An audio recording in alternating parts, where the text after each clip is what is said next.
Welcome Pat McCarthy, or Councillor Pat McCarthy, because you're currently sitting on Wellington Town Council as an independent. So you're standing for the Green Party in the Wrekin for the general election in 2017. So would you like to just have a couple of minutes just to tell people why you're standing and what you can add? Yeah, well, the thing is that I started this political journey from a different place. The place was, I was so fed up with the tribal party political processes that were going on, and locally it sort of matched in with what was happening nationally.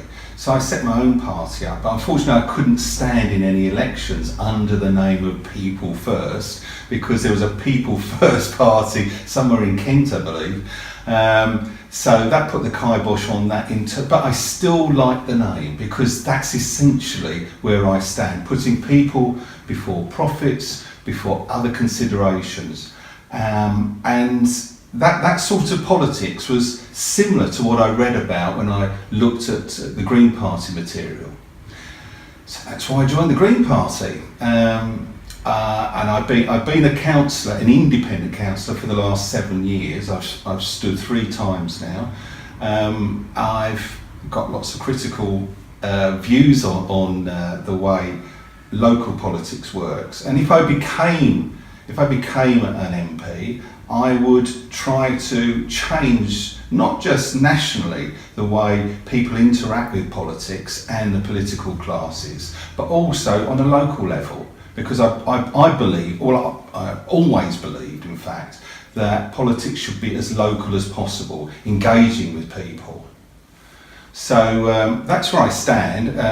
But one of the things that has driven me into taking this very exhausting process of being a candidate for the Green Party is the National Health Service, and I'm sure I'm going to be talking about that in a minute. Excellent. You're dead right. I did a survey of people in Telford and the Wrekin, and in both constituencies, their top concern was health. So you've written some articles on your blog about the health service and the provision in the area.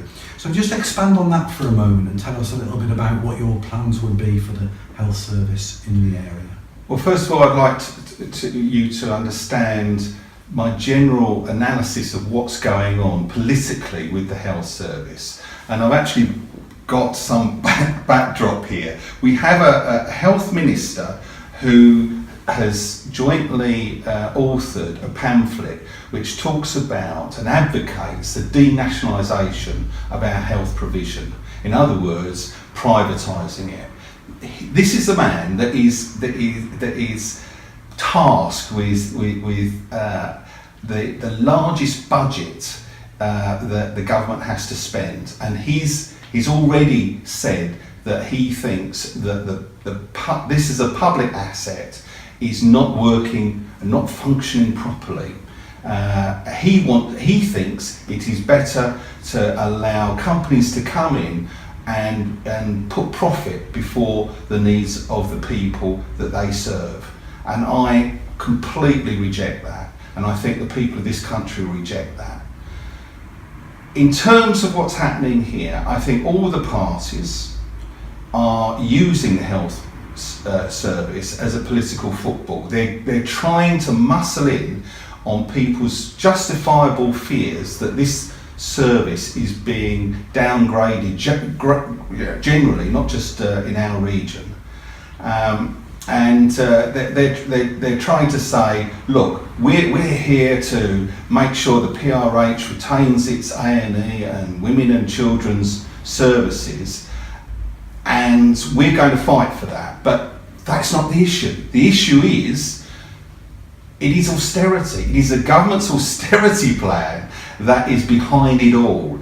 And these politicians, instead of trying to make capital out of it, should be tackling this factor. We're being asked to provide our proportion of the £22 billion austerity measures imposed on the National Health Service. So they've divided the country up into various regions, and our region's portion of that cut manifesto is £150 million, which is also 2,000 staff. 2,000 staff in the region, and the region stretches all the way to Powys and includes Telford and Wrekin. So wherever the cuts are, we're all going to suffer, because we're all going to be told that we've got to consolidate services in one area or the other. So we're going to have specialised services in Shrewsbury and in Telford, and we'll all be told we've got to access those services, even though it might be completely inconvenient, even though it might cost us our lives. I say that because it will cost our lives. If emergency services are based in Shrewsbury or based solely in Telford, people will die. So what is it you're advocating? Is it to keep everything in both places? Yes. So all the emergency services need to be put in both Shrewsbury and in Telford. In Newark, 50 people have died because of this consolidation of A&E. 50 people in 1 year have died because it's taken too long for the ambulance to reach the local A&E service. So these ministers are responsible actually for people dying. I think they should take the consequences of that. I mean, unfortunately, it's only in losing office, but I do think this is very serious, and they really don't care about the consequences of their actions, as long as they can pursue this ideological need to reduce the public debt, but it's always at our expense, never at theirs. Okay, so that's your that's quite clear on the health service. The other thing that people were talking about on the survey was the economy. Mm-hmm. So things that are concerning people are things like jobs and the minimum wage. So what would your thoughts be on that? Well, the Green Party have argued that there should be a £10 increase in minimum wage. £10 minimum wage. £10 an hour minimum wage. We feel that is will provide a living wage for people. We believe that the government have to intervene to promote industries that are going to create jobs and create wealth to this country. We believe that there is a complete deficit in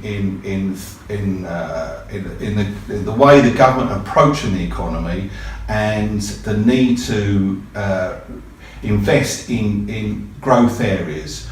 We believe that we need to green our economy. We need to put money into those parts of the industry which will provide our future.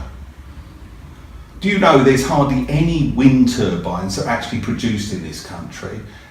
Most solar panels are produced elsewhere, in Germany, in China. Why is this?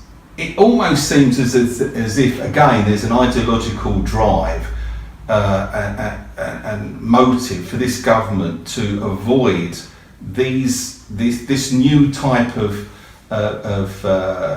industry, because they're not committed to reduce climate change and the climate chaos that is going to be produced when we have warming over 2 degrees in the world. I mean, the environment is obviously the key one for the Green Party. What would that look like locally? So things like building on brownfield sites. We've had a lot of development in Telford. Yeah. What would your views be? Any development has to be sustainable. We've got so much development. We've got an extra 1,000 houses in the Wellington area being developed, and yet we've got a complete crisis in our doctor's surgery. where I've rung up 80 odd times and not been able to get an appointment. This is quite common. This is unsustainable. This is what I mean by unsustainable. The roads are increasingly clogged up with traffic. You cannot, and this is a Labour authority, you cannot grow where there aren't the facilities to allow for such growth. I believe that there needs to be, as the Green Party does, much more housing in the country, social housing, 500,000 new social homes. However, it has to be done in a sustainable way. Excellent. Okay. Pat McCarthy, best of luck on Thank June you. the 8th. I shall see you at the count. Thanks very much for coming down and sharing your views with us. Thank you very much. Cheers.